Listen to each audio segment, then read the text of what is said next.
All right, well, welcome everyone. Thank you all for taking time to attend our meeting today for the City of Helena's multimodal traffic study. My name is Sarah Nicolai, and I will be the moderator for today's meeting. I work for Robert Petcha and Associates here in Helena, and we're the consulting firm that was hired by the city to help develop the study. And joining me today from RPA are Scott Randall and Carrie Peterson, who will be helping with the presentation and answering your questions. And I think we earlier had a meeting at noon today where we had some folks from the city joining us, and I'm seeing that Dave Konopke is also joining us this evening. So thanks to Dave for representing the city this evening. So for our presentation today, I will touch briefly on the study area we considered and then provide a summary of some of the key points that we heard during earlier public and stakeholder outreach.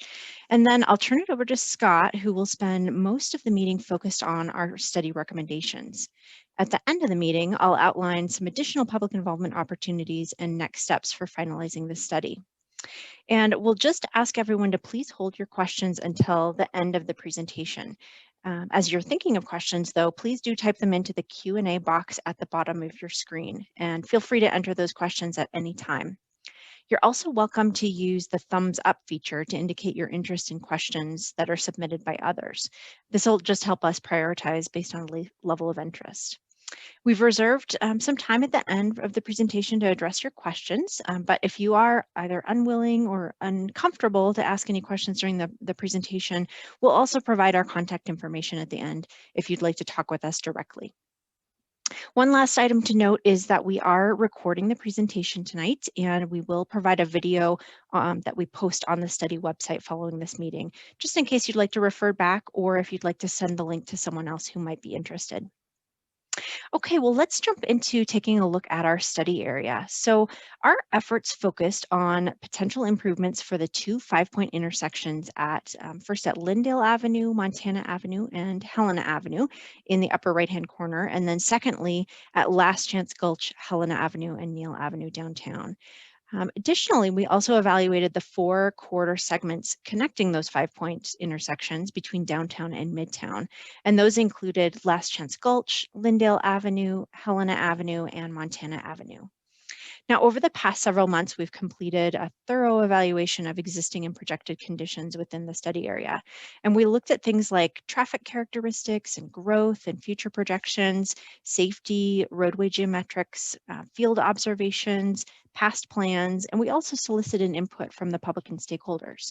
And we used all of this information to help us understand the issues and concerns and what kinds of challenges and limitations we might be faced with when making improvements.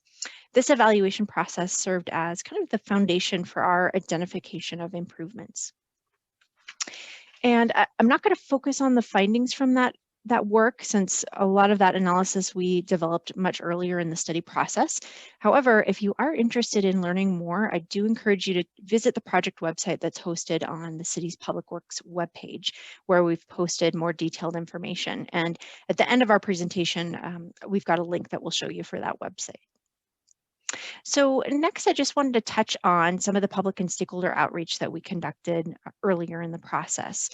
Starting back in June of 2018 through the end of last year, we offered a variety of public and stakeholder activities to request input on the focus for the study. We wanted to provide an overview of our study process. We shared some of those existing conditions findings initially, and we also discussed some areas of focus for the study. All of these conversations helped us understand the issues and the needs, and we received a lot of really valuable feedback on improvement areas. So from those outreach activities, we heard a number of common themes that we repeated by multiple individuals. So some of the most common things that we heard related to just making sure we're providing safety for all users, that we're looking to improve pedestrian and bicycle connectivity and accessibility. We're improving vehicular mobility and connectivity. We heard from a number of folks about the importance of extending Centennial Trail to the east, and then also just preserving the function and access and parking for businesses and private property owners. And then lastly, looking for ways to improve aesthetics and wayfinding through signage and general beautification. So that's kind of an overview of what we've done in the past and what we heard previously. I'm now going to turn it over to Scott Randall, who will discuss the recommendations included in the study. Yeah, thank you, Sarah, and thanks again, everyone, for joining us this evening. So Sarah just mentioned, I'm going to present a bit of an overview of the recommendations that are made in this study.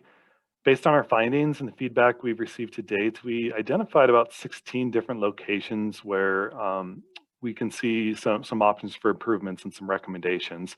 These recommendations range from pedestrian, bicycle, and general non-motorized improvements to intersection improvements, street enhancements, and more major reconstruction recommendations. In some spots, there's a clear-cut solution to address the needs, and in others, we identified several potential options, conducted a screening process to identify the best option. So I want to stress that these recommendations are just high-level planning concepts at this point before any of these would move forward into implementation and before we'd see any sort of construction. Additional project development would be required, including detailed engineering activities. So the final configurations for any of these individual projects may change somewhat from what we're showing today. And I'd also note that, with any of these, no funding has yet been secured or identified for any of these projects. Again, we've included some planning level cost estimates in today's all dollars, which you'll see here tonight. But some of the costs, particularly for the long-term improvements, are likely to increase, going forward due to inflation.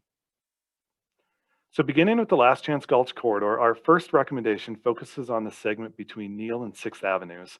For this study, we were tasked with evaluating if Last Chance Gulch should be converted to two-way traffic or if its current configuration should remain in place. Two-way conversion has long been contemplated for many years in the downtown, and the study was asked to figure out the best solution to optimize business access and traffic circulation. So we looked at a variety of configurations in detail, and what we found is that most options would perform fairly well from a strictly traffic standpoint. However, the existing configuration as it is today provides valuable business access for parking, loading, and delivery needs. And that bicycle routing through the downtown area could be better accommodated on parallel routes such as Cruz Avenue and Fuller Avenue, instead of focusing on that on downtown Last Chance Gulch. Public and stakeholder outreach activities also didn't identify a real strong support for converting what's out there today to two-way traffic flow, removal of a travel lane, or the addition of bike facilities specific on Last Chance Gulch. So for these reasons, the study recommends that maintaining the current two-lane one-way configuration and looking for opportunities to enhance what is already out there today. So more specifically, we did note some recommendations to extend some streetscaping enhancements on Last Chance Gulch, particularly for the couple blocks between Placer and Neill. This would help provide more of a gateway feeling into the downtown core and create more uniformity along the corridor. This recommendation could be more of a short to midterm project with a relatively modest cost as opposed to full reconstruction, which is what would be required if we would change the traffic flow or traffic patterns. We also looked at the potential for improvements to Last Chance Gulch north of Neill. Although we don't believe modifications to the roadway configuration itself are needed, we are recommending that streetscape improvements be made to enhance the roadway corridor. The existing facility is pretty wide as it is today and feels very disconnected from the downtown. So there is some opportunity to enhance the roadway to improve the look and the feel of the corridor. So some improvements could include better signage, lighting, street trees, and other landscaping elements. Since parking spaces on this corridor, on this segment of the corridor, are less heavily used, some areas could be reimagined into small green spaces to enhance the corridor, to calm traffic, and to provide buffered protection between vehicular travel lanes and pedestrian facilities. This recommendation could also be developed as a standalone project or could occur as redevelopment along the corridor happens. The next recommendation along Last Chance Gulch focuses specifically on pedestrians. We know there's a lot of pedestrian activity downtown. We heard and observed from a lot of folks about chipped and cracked concrete and accessibility barriers with the sidewalks. So we're recommending general sidewalk improvements and replacements to address some of these hazards. We feel these improvements would be very beneficial given the pedestrian focus in the downtown core. Next, we looked at improvements to signal timings at the intersections with 6th Avenue and with Lawrence Street.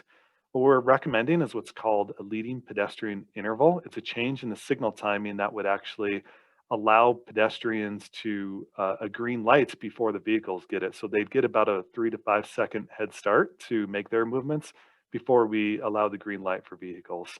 So what this does is it reduces the amount of unprotected time that pedestrians would spend in the intersection and would help increase their visibility.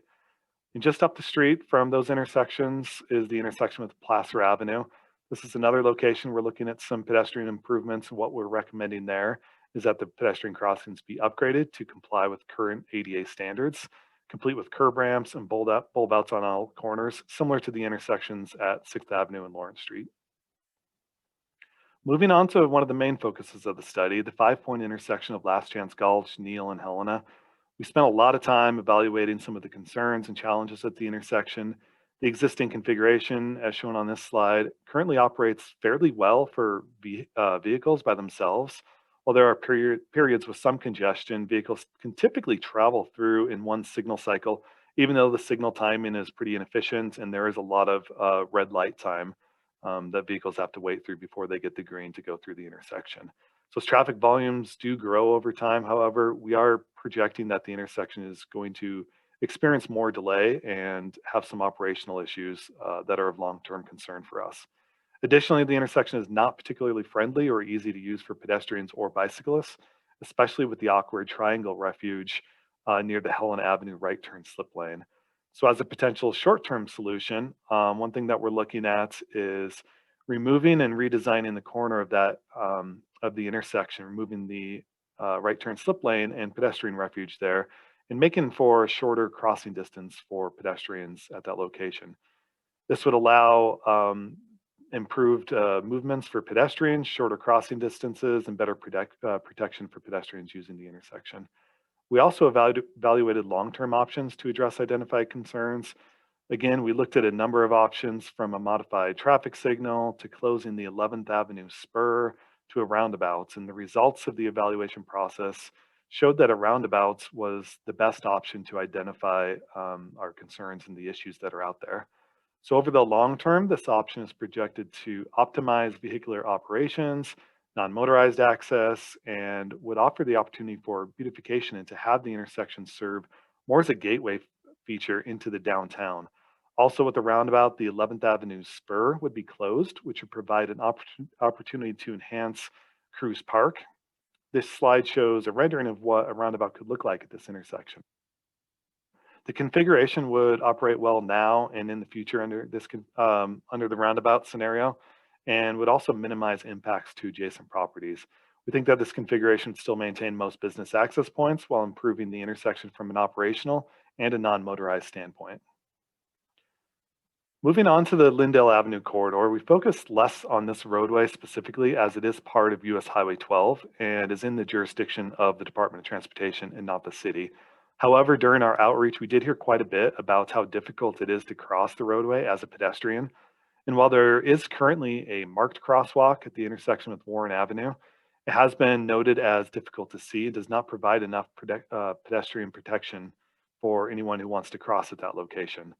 So with that in mind, we took a broader look at the corridor to identify the best spot for a crossing. And in the end, we're recommending that we remove the existing crossing at Warren Street and install an enhanced crossing at the intersection with Ewing Street and Rodney Street instead. This spot provides a better opportunity to connect with Centennial Trail, the baseball field, and Helena Middle School. The bottom images shown here are some examples of what an enhanced crossing could look like.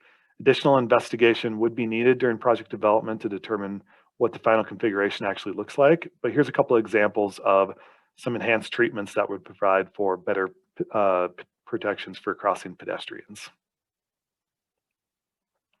Next up is the Helena Avenue corridor, and the next two recommendations are for improvements to the bike and pedestrian facilities.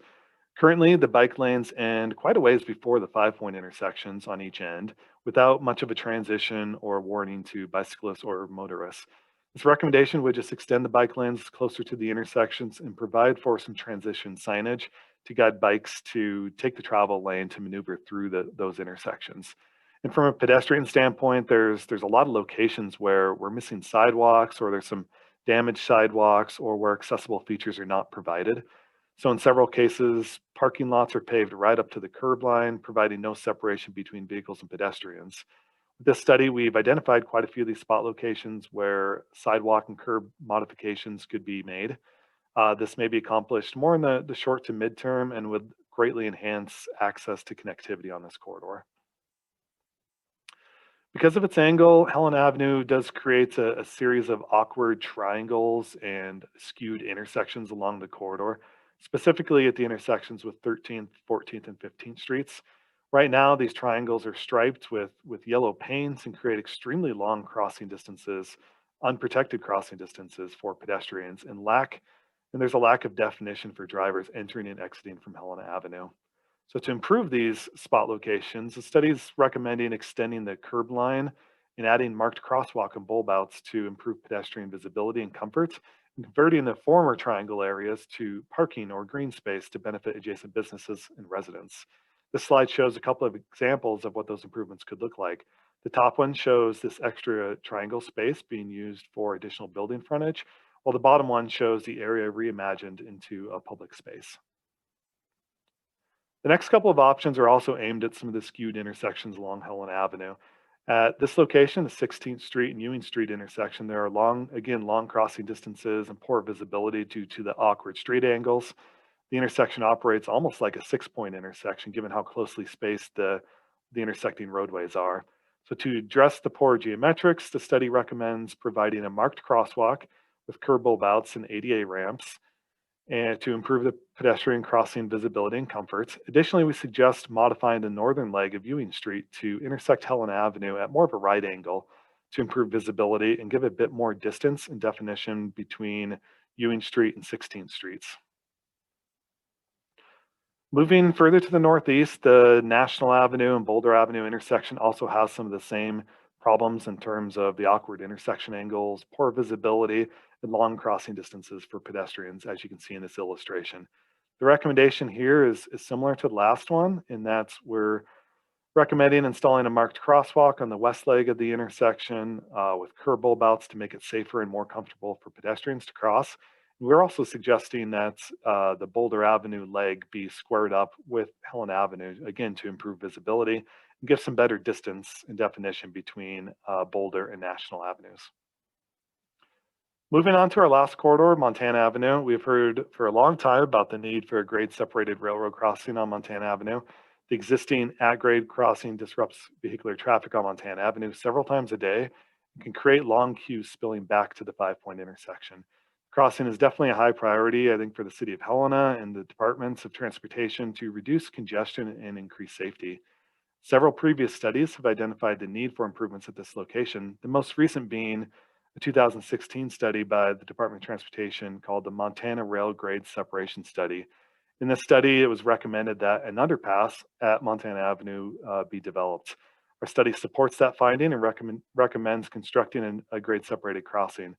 Of course, as with any large project, the biggest obstacle to making this a reality is funding. This would be a very expensive improvement and will take many years to develop. While traditional funding from MDT likely won't be available for a long time to help pay for a project like this, there are some opportunities that we discuss to explore some other ideas such as grant funds or other options to pursue in the meantime. That leads us to the last major intersection evaluated in the study, the 5-point intersection with Lyndale, Helena, and Montana Avenue. Although the intersection, again, generally operates fairly well for vehicles, the signal phasing creates some inefficiencies, and the intersection is really quite a barrier for non-motorized users. We heard from quite a few folks that the intersection is also a barrier in general for the 6th Ward area, since turns from Lyndale Avenue onto Helena and onto Montana Avenues are not currently allowed, and it's not clear to visitors how to access their neighborhood. We studied a range of options, including maintaining the existing layout, reconfiguring the traffic signal with additional turn lanes, and creating a more standard 4-legged intersection by closing Helen Avenue, and also installing a roundabout here. After thoroughly evaluating the pros and cons of all the options, the roundabout again was shown to best balance the operational and access needs of the intersection. So a roundabout here would also offer is a great opportunity for beautification of the intersection and adjacent areas. While this option would be, again, a costly long-term improvement, it would accommodate existing and projected traffic demands, improve pedestrian accommodations, and allow for all turning movements to be made in all directions. In the meantime, near-term improvements could include some potential for some streetscaping and beautification on some of the existing corners. While the roundabout configuration is larger than the current intersection footprints, there are some open lands and areas that could be used to make the configuration fit. However, it is still likely that there could be some general impacts on the intersection corners and some modifications to some of the business access points. Our last recommendation focuses on Centennial Trail. Currently, the trail ends abruptly at National Avenue, and this study was tasked with finding the best route for crossing Montana Avenue and continuing the trail to the east. So we looked at several options, including routing further to the north, further to the south, and ultimately we decided to maintain the feel and comfort of a shared use path, which is meant for families, and thinking about minimizing out of direction travel for people that are using the path. The study is recommending that we route the trail along Argyle Street and provide a new crossing at the intersection with Argyle and Bozeman Streets. This slide illustrates two possible crossing configurations. The top option would provide a pedestrian activated overhead beacon that would require vehicles to come to a full stop while pedestrians cross the road. This type of crossing could be installed with the current roadway configuration, but there are some concerns given the nature and features of this crossing that there could be some long queues that could build up while pedestrians cross, and it could impact or get close to the railroad tracks, which is a bit of a concern. A second option is shown at the bottom. This is what's called a two-phase crossing, where pedestrians would cross one direction of travel at a time. The benefit of this is that cars would only have to stop for a shorter period of time while the pedestrian crosses a shorter distance at one time. So however, with this option, it would require some reconstruction of Montana Avenue, which would be needed to widen and allow for the refuge island in the middle. This last slide illustrates how a new crossing would fit into the overall trail corridor. From the map, you can see where the trail currently ends at National Avenue, with the solid black lines indicating the proposed route and crossing at Bozeman Street. The dashed black line shows a potential connection extending along the Argyle alignment to minimize out of direction travel. Although this is currently on private land, it would need to be negotiated with the landowner. Routing options east of Roberts Street would need to be evaluated based on site constraints and right of way. And the ultimate goal would be to provide a connection to the Eastern Trail portion east of the interstate where it terminates now at California Street.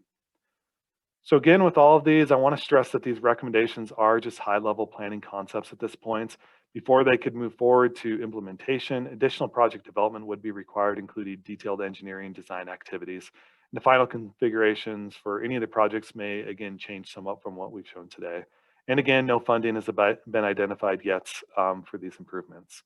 So with that, I'm going to turn it back over to Sarah to wrap things up and open up the Q&A. Great. Thanks, Scott, for providing that overview of the recommendations. And I just wanted to mention that in addition to our public meeting this evening, we're also conducting some targeted outreach to stakeholder groups, and we're holding a public review period for the draft report, which is posted on the city's website. And we do encourage you to take a look at that. And we are asking for all comments on the report to be submitted by February 19th. That will just allow us time to review the comments and incorporate any changes before finalizing the study and then presenting to the City Commission. So with that, we'd like to open it up for questions and comments. And just a few reminders as we begin this open discussion part of the meeting. Please type your questions in the Q&A box at the bottom of your screen. Feel free also to use the thumbs up feature if you want to indicate your interest in questions that have been submitted by others. And again, if you're not able or if you're uncomfortable to ask questions during the presentation, you are more than welcome to contact Scott directly, and his contact information is listed here on this slide.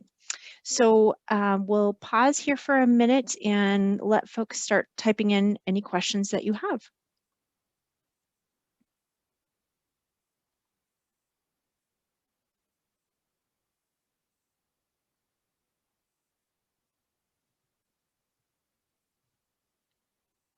Okay, we have our first question here. So the question is from Sam asking, are you able to take suggestions on bike lanes?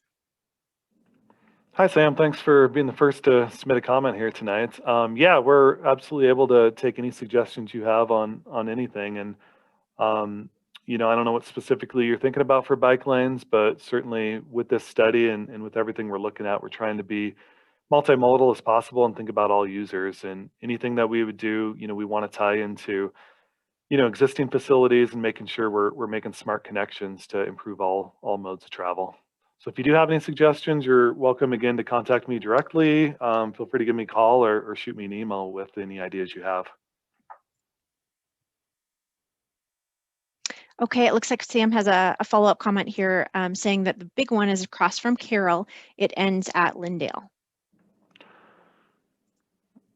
So I'm not sure exactly what you're referencing on that. If you're referencing Benton Avenue, that's an area that's outside of our study area where we're looking right now. But I think there are visions for, better connectivity, up and down the corridors for a couple of studies that are out there. And I think one of the areas we're really focused on with this study is, of course, connectivity in promoting the Centennial Trail. And so a couple of the options, especially looking at having a non-motorized crossing along Lyndale at Ewing and Rodney streets would be to promote that non-motorized connectivity where we could use Rodney, Ewing streets, and then connect up behind the baseball fields to Centennial Trail, and then provide that connection to Helena Avenue as well.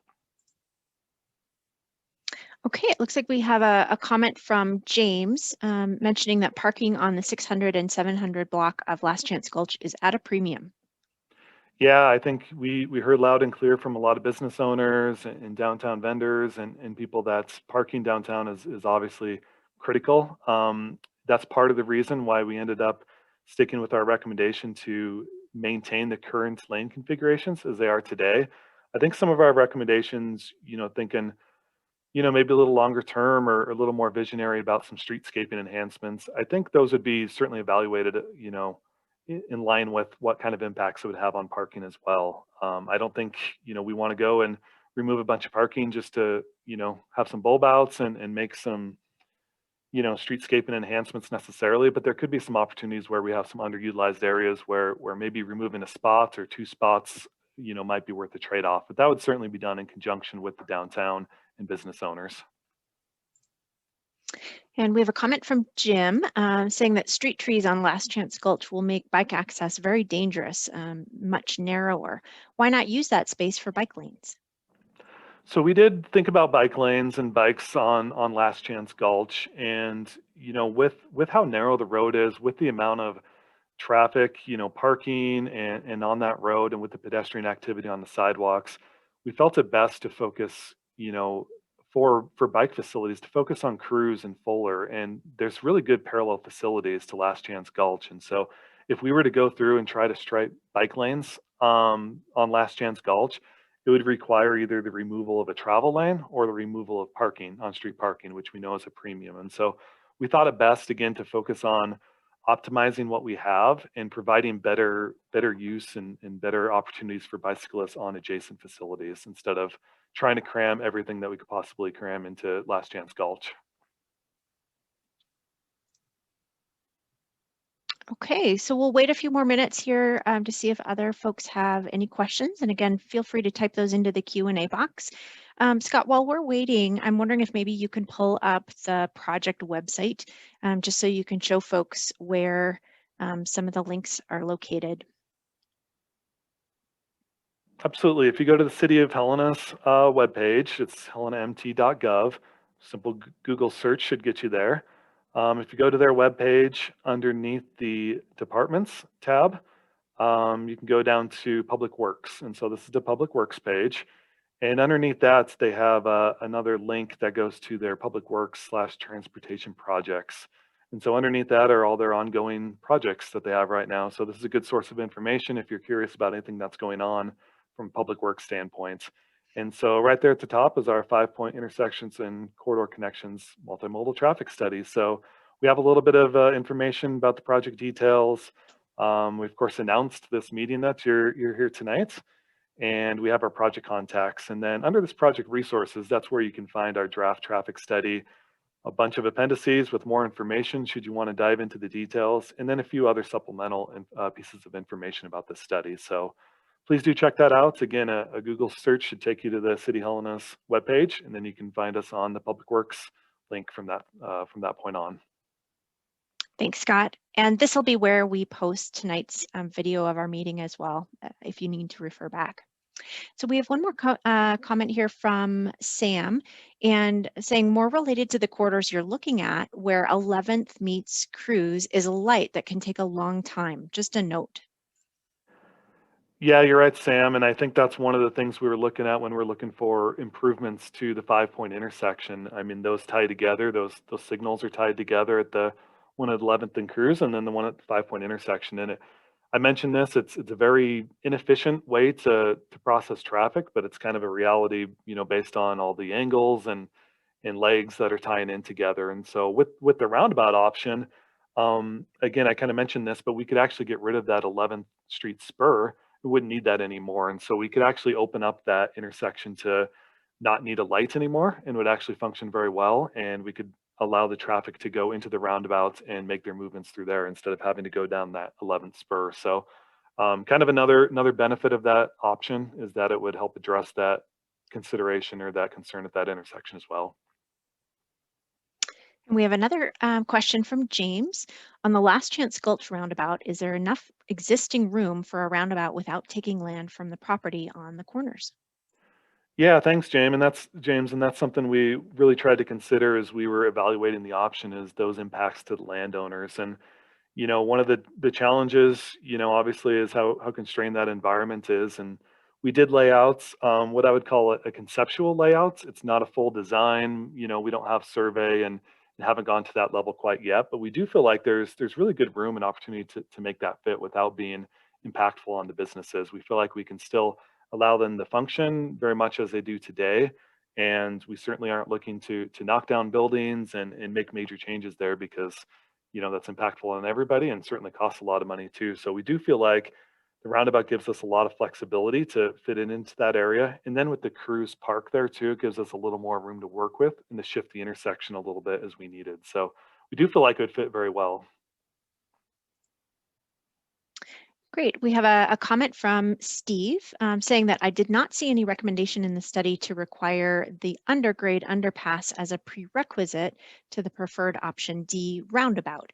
Did I miss it? And if so, where is it recommended? I would not say that we are recommending that they have to be done separately or together necessarily. I think they could go either way. I think a lot of that depends on funding that would happen. In reality, it may be simpler to take care of the 5-point intersection at the same time as you do an underpass because you could tie those construction projects to each other. But a lot of it just depends on how funding comes together and what the priorities end up being. So I don't think you have to tie them together. I think they could be done independently, but there may be some efficiencies with doing them at the same time. Okay, well, we'll wait a few more minutes just to see if anyone else has any questions.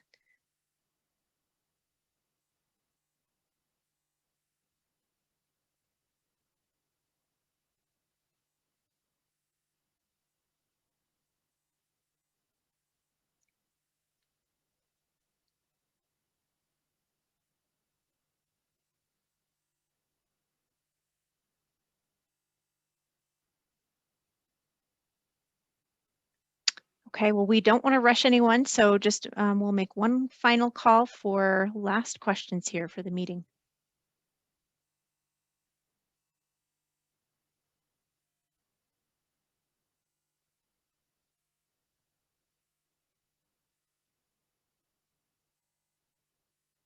Okay, well, hearing none, just wanted to thank everyone for attending today's meeting, and we'll remind you to just please take a look at the study website that Scott showed you just a minute ago on the Public Works page. And again, we encourage you to take a look at that draft report and our info sheets and some of the other detailed information that we have posted there. And finally, just a reminder that all of the formal written comments on the draft report, we're asking for those to be submitted by February 19th, and you can send those in by email to Scott at the address here on the screen. Sarah, it Looks like does look like we got, yeah, one more one comment final here. question from Jim here asking, how do you suggest bikes get into downtown from Lyndale, if not on Last Chance Gulch?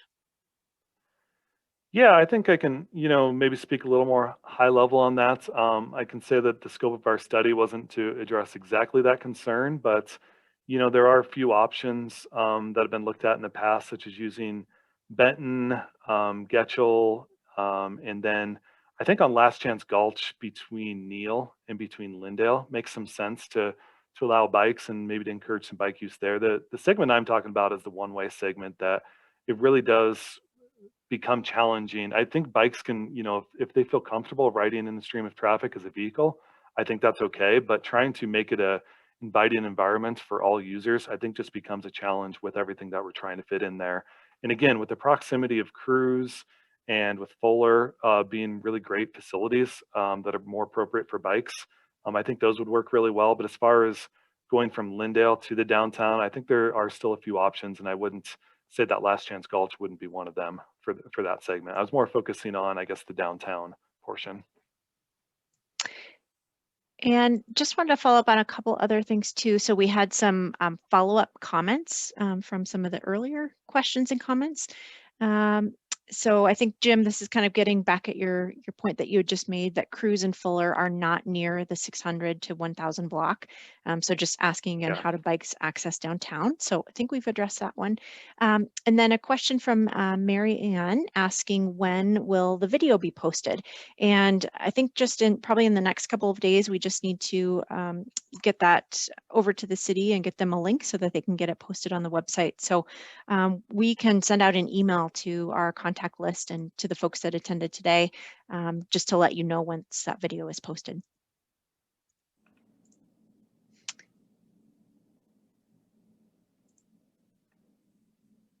And let's see, James has another question here.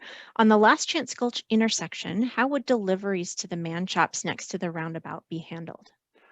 Yeah, I think that's something, again, we focused on thinking about business impacts and everything. And again, without a full design, I can't tell you definitively, but we did look at, making sure that we're maintaining the approaches and the accesses as they are mostly today. I think the impacts on those corners are pretty modest and pretty minimal. I know this corner from Helena to Last Chance is pretty tight right now, so there could be some rounding off of that. But as far as function and access to businesses, we are definitely sensitive to making sure everybody can still function the way they need to and have to balance all those needs. But I can't definitively say exactly what that looks like because we are still at this kind of high level planning stage. But I do think as we laid this out conceptually and saw what it looked like, I think there's a lot of opportunities to still make things work.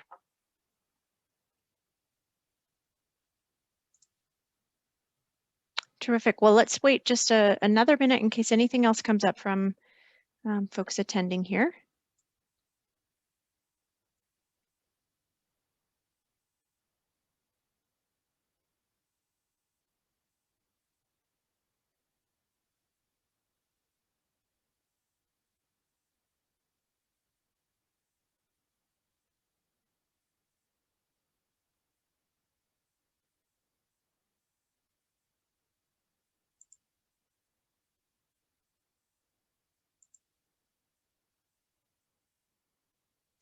Okay, Scott, well, I'm not seeing any other questions come through, so I think we can probably wrap up, but just again, want to thank everyone for your time and for participating tonight, and we will be following up with everyone once that video is posted to the website.